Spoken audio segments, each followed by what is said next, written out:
दर्शक बंधु आम निकट उपस्थित अच्छा साहित्य एकाडेमी सचिव श्रीजुक्त चंद्रशेखर होता आमे जानती निकट में सूर्यवंशी सूरज जे कि ओडिशा सरकार संस्कृति मंत्री कोलकाता आसीथिले एवं ओडिया मानक दाबी को भित्ति करी एठारे ओडिशा पर्व पालन करबा पई घोषणा मध्य करथिले एवं एहाकु नै कार्यत प्रवासी ओडिया मानक मध्य एक सिहरण सृष्टि होईछि एवं ओडिशा सरकार पक्षरु यही आभिमुख्य एवं यही पदक्षेप निया जायथिबारु प्रत्येक स्वागत मध्य जणाइछन्ति आमे वर्तमान सुधा जानछन्ति आसंता 8 तारिख दिन यही उत्सव बा यही पर्व पालन करा जिवो जार मुख्यांश जार तत्वावधारक भाव अच्छा विशिष्ट साहित्यिक एवं साहित्य एकाडेमी सचिव चंद्रशेखर होता आमे सारू पचारिबा सर जे एई जे पर्व पालन करा जिवो प्रकृत अर्थ आभिमुख्य कौन सर। नमस्कार धन्यवाद। ओडिशा सरकार ओडिया भाषा साहित्य संस्कृति विभाग तरफ आसंता 8 तारिख दिन आमर जो प्रतिवेशी पश्चिम बंग ठारे ओडिशा संस्कृति उत्सव जोटा कि आम ओडिशार भाषा साहित्य संस्कृति परंपरा तार जो विविधता अच्छी तार आर्ट कल्चर क्विजिन सबू को लेकिन गोटे उत्सव पालन करा जिवो। यार आभिमुख्य दुईटा रही प्रथम है पश्चिम बंग ओडिशा भितर जो सौहार्द्य जो समन्वय रही ताकू आहरी दृढ़ीभूत करवा एवं पश्चिम बंग रोथुवा आमर ओडिया भाई माने जो माने अछंती एवं तांकर अनेक अनुष्ठान रही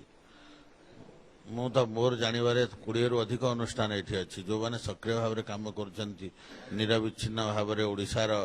गोटे दूत हिकरी ओडिशा संस्कृति दूत हिकरी समान को एकजुट करी आमर जो ओडिया संस्कृति होइछि ता सहित गोटे उत्सव मनैबा आमे आसंता 8 तारिख दिन आउ एई जे उत्सव पालन करबे ओडिशा पर्व आर रूपरेख कोन रहबो यार रूपरेख हबो प्रथम जो प्रारंभिक पर्याय रे गोटे आलोचना चक्र हबो आलोचना चक्र रे आमर ओडिशा एवं पश्चिम बंगर जो सांस्कृतिक विनिमय ता ऊपर आलोचना हबो मान्यवर मंत्री या उद्घाटन करिवे एवं आमर जो माने काम करूछंती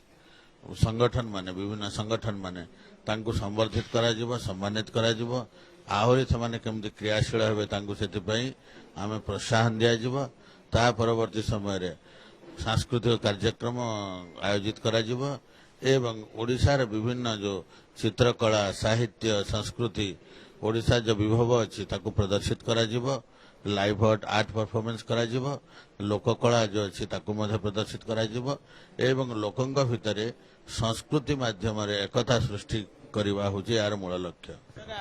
आम जानती जे पश्चिम बंग में बहुत संस्कृति साधक अच्छा ओडिसी नृत्य को विश्व दरबार में पहुंचाई से भूमिका अच्छी और विभिन्न क्षेत्र में आपण से प्रोत्साहन देते ये ओडिशा पर्व है पश्चिम बंग शिल्पी मान युक्त करेंगे ना ओडिशा ना बाहर क्या जानवे एथरे आम समस्त को लेकिन गोटे समावेशी संस्कृति केमती करिपरिबा से बेसी आम प्राधान्य देवा एवं गोटे मिलनी गोटे सेतुर संस्कृति पलटिब ओडिशा पर्व समस्त को लेकर एक करी आमर पड़ोसी रे ओडिशार कथा ओडियार कथा केमती गाइब ताकू आम निश्चय भाव में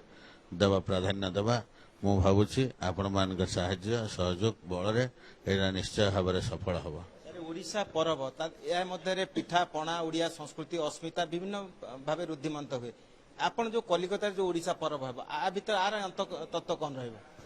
या भितर मध्य से खाइबा पीवा पिंधिबा जेमती आपण माने जानिछंती ओडिशा सरकार संस्कृति विभाग प्रति वर्ष एप्रिल 1 रु 14 तारिख पर्यंत ओडिया पक्ष पालन करे तार मुख्य उद्देश्य है आमर ओडिया पिंधिबा को ध्यान देवा ओडिया खाइबा को ध्यान देवा ओडिया ऐतिह्यर सुरक्षा ओडिशा इतिहास को जानिबा ओडिया बरपुत्र मानकर वंदना ताकू गोटे कंप्लीट गोटे एक करी आमे एई ओडिशा संस्कृति उत्सव रे प्रदर्शन करने पे चेष्टा करू। ओडिशा सरकार ये ओडिशा पर्व पालन कर केते बरात केते टका अछि या माननीय मंत्री आदेश अच्छी या कौनसी अर्थर कमी रहिबो नाही एटा जेहेतु प्रथम थर पालन करा जाउछि आमे देखिबा केमती याकू आउट भल भाव करा जाई परिबो एवं माननीय मंत्री आदेश अच्छी आगामी समय रे जेउठी ओडिया बहुल लोक माने अछंती उदाहरण स्वरूप सूरत हो अहमदाबाद हो गुवाहाटी हो चेन्नई हो सबुठी याकू पालन कराଯିबार आयोजन कराजिबार कलिकतार जो राममोहन जो लाइब्रेरी अच्छी नेशनल लाइब्रेरी जो सुंदर प्रांगण अच्छी से पालन कराजिबा एवं तार ऑडिटोरियम रे सभा एवं सम्मान पर्व अनुष्ठित हबो। आमे सुनिले साहित्यिक श्री होतांक ठारू एवं तांकर स्पष्ट वक्तव्य थिला जे एई ओडिशा पर्व कार्यत बंग उत्कल मध्य साहित्यिक सांस्कृतिक एवं भावगत संपर्कर सेतु भाव कार्य करिवो जहा द्वारा ओडिशा सरकार जो अस्मिता को गुरुत्व देउछन सेही अस्मिता कार्यत एही पर्वर एक माध्यम हेबो। Kolkata video journalist Samar Jisan Pramod Mohanty Kalinga TV.